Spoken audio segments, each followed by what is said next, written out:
சேமியா அப்பம் எப்படி பண்ணுறதுன்னு பார்ப்போம். இதுக்கு ஒரு 1/2 டீஸ்பூன் கீயை பேனில் விட்டுட்டு ஒரு 1/2 கப் சேமியா இதை நல்லா பொன்னிறமாக வறுத்துடுவோம். இப்போது 1/2 கப் வெல்லத்தூளில் 1 கப் வாட்டர் விட்டு இதை ஒரு கொதி விட்டு மண் எடுத்துருவோம். பாகு வேண்டாம், ஒரு கொதிச்ச பிறகு மண் எடுத்துடலாம்.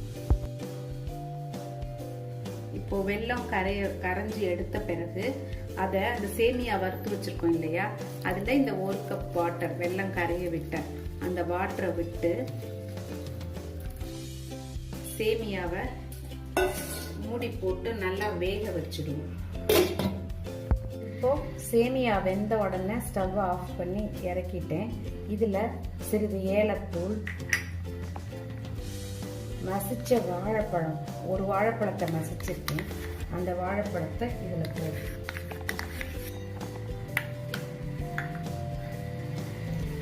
சிறிதளவு சமையல் தூள், 1/4 கப் அரிசி மாவு இதை போட்டுட்டு தண்ணி கொஞ்சம் விட்டு அந்த நம்ம கன்சிஸ்டன்சியை ஃபர்ஸ்ட் அட்ஜஸ்ட் பண்ணிக்கலாம். இப்போ தண்ணி விட்டு கரண்டியை விட்டு நல்லா ஸ்பூன் போட்டு கையில் கூட நீங்கள் மசிக்கலாம். தண்ணி விட்டு கலந்த பிறகு அதனுடைய கன்சிஸ்டன்சி கொஞ்சம் திக் ஃப்ளோயிங் கன்சிஸ்டன்சியாக இருக்கணும். எண்ணெயில் எடுத்து இப்படி விடுற அளவுக்கு இருந்தால் போதும், ரொம்ப வாட்டரியாக இருக்கக்கூடாது. இப்போ நம்ம டீப் ஃப்ரை பண்ண போகிறோம்.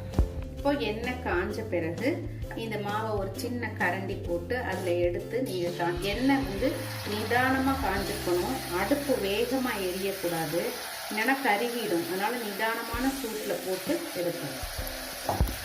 பாருங்கள், நல்லா பொன்னிறமாக ஆன பிறகு எண்ணெயை நல்லா வடிச்சிட்டு இதை எடுத்துடுங்க. இதே மாதிரி 2 4 நல்லா போட்டு எடுத்துலாம். அடுப்பு நிதானமாக எரிஞ்சு எடுக்கிறது தான் இதில் முக்கியமானது, இல்லைன்னா மேலே கருகிடும், உள்ள நல்லா. சேமியா, பழம், வெல்லம் இதெல்லாம் நம்ம யூஸ் பண்ணி செய்கிற இந்த சேமியா அப்பம் மேலே நல்ல மொறுமொறுப்பாக, உள்ள நல்ல சாஃப்டாக பழ வாசத்தோடு இருக்கும். இப்போ இதை செய்து சாப்பிட்டு பாருங்கள். பிடிச்சா லைக் பண்ணுங்கள், மறக்காமல் சப்ஸ்கிரைப் பண்ணி உங்கள் கமெண்ட்ஸ் கொடுங்க.